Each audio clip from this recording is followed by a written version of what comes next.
ஆடி அமாவாசையை முன்னிட்டு ராமேஸ்வரம் அக்னி தீர்த்த கடலில் பல்லாயிரக்கணக்கான பக்தர்கள் அதிகாலை முதலே புனித நீராடி வருகின்றனர். அவர்கள் தங்கள் முன்னோர்களுக்கு திதி கொடுத்து வழிபட்டு வருகின்றனர். இது குறித்த கூடுதல் தகவல்களை தருகிறார் செய்தியாளர் பாலா. சொல்லுங்க, தற்போது ஆடி அமாவாசையை ஒட்டி ராமேஸ்வரம் கடலில் பொதுமக்கள் புனித நீராடி வருவது பற்றி விரிவாக சொல்லுங்க. அதாவது இந்தியாவினுடைய தென்பகுதியில் உள்ள இந்துக்களினுடைய புண்ணிய ஸ்தலமாகவும் தீர்த்த மூர்த்தி ஸ்தலமாகவும் விளங்கக்கூடிய ராமேஸ்வரத்தில் அமாவாசை காலங்களில் அவர்கள் அதாவது தங்களுடன் வாழ்ந்து மறைந்த முன்னோர்களை நினைத்து திதி கொடுத்தால் அவர்களுடைய ஆத்மா சாந்தியடையும், அவர்களுடைய ஆசீர் கிடைக்கும் என்பதன் காரணமாக அமாவாசை காலங்களில் இங்கே பல்லாயிரக்கணக்கான பேர் இங்கே திதி கொடுத்து அதாவது திதி கொடுத்தால் மட்டும் இல்லாமல் இங்கே உள்ள அக்னி தீர்த்த கடலில் புனித நீராடி வருகின்றன. தற்பொழுது ஆடி அமாவாசை, இன்று ஆடி அமாவாசை மற்றும் ஆடிப்பெருக்கு திருவிழா மற்றும் குரு பயிற்சி மூன்றும் ஒரே தினத்தில் வந்திருப்பதன் காரணமாக இங்கே உள்ள ஆடி அமாவாசை தங்களுடன் வாழ்ந்து மறைந்த முன்னோர்களுக்காக திதி கொடுப்பதற்காக தமிழகத்தினுடைய பல்வேறு பகுதிகளிலிருந்து தங்கள் குடும்பத்துடன் இங்கே அவங்க வாழ்ந்து மறைந்த முன்னோர்களுக்கு திதி கொடுத்து கொண்டிருக்கின்றன.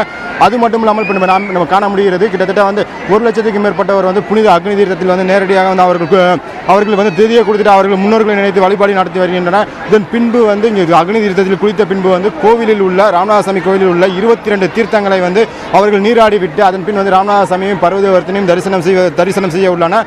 இவர்கள் 1 லட்சத்துக்கும் மேற்பட்டவர்கள் வருவார்கள் என்பதற்காக தற்பொழுது அவர்களுக்கு பாதுகாப்பு கொடுக்கும் விதமாக மாவட்ட காவல்துறை கண்காணிப்பாளர் அவர்கள் தலைமையில் கிட்டத்தட்ட ஒரு 1000க்கும் மேற்பட்ட போலீசார் பாதுகாப்பு பணியை மேற்கொண்டு வருகின்றனர். அதுவும் மட்டும் இல்லாமல் கிரேம் போலீசார் சீருடை அணியாமலும் பாதுகாப்பு பணியை மேற்கொண்டு வருகின்றனர்.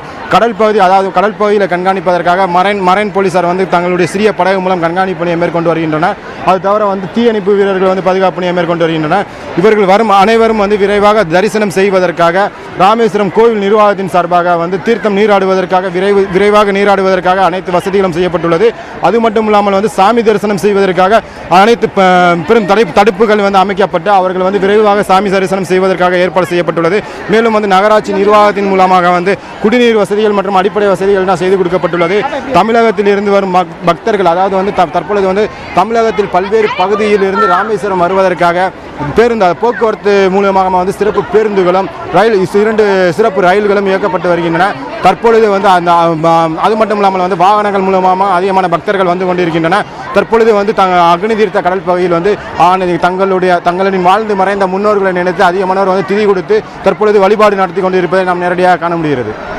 ஆடி அமாவாசையை முன்னிட்டு ராமேஸ்வரம் அக்னி தீர்த்த கடலில் ஏராளமான பொதுமக்கள் புனித நீராடி வருகின்றனர். மேலும் தங்களது முன்னோர்களுக்கு திதி கொடுத்து வழிபட்டு வருகிறார்கள். இது தொடர்பான கூடுதல் விவரங்களை எமது செய்தியாளர் பாலா சொல்ல கேட்டோம்.